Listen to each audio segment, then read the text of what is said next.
Ay anne içli köfte mi yapacaksın? Yok kızım, ne içli köftesi? Fellah köftesi yapacağım, yoğurtlu. Abin çok seviyor. İyi eline sağlık. Anne ben çıkıyorum hastaneye gidiyorum ya. Şu sana verdiğim para var ya onu bana ver hele.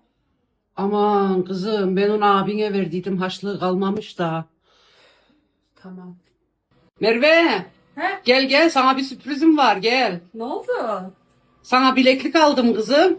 Ay anne teşekkür ederim istiyordum iyi oldu ya. Güle güle tak kızım. Abine araba aldım da hak geçmesin diye sana da bileklik aldım annem. He, iyi yapmışsın bayağı hak geçmemiş sağ ol. Eline sağlık. Merve, dolabı mı siliyor? Hey tozlanmış da ya. Ha, silme silme kızım. Bak hele, bu sene etimiz çok çıktı annem, ben yalnız başına yiyemem. He, Hak geçmesin kızım, abine evi verdim ya. Oradan ne kadar et istiyorsan al da götür. he, eve karşılık et. He, ne yapayım? Tamam alayım.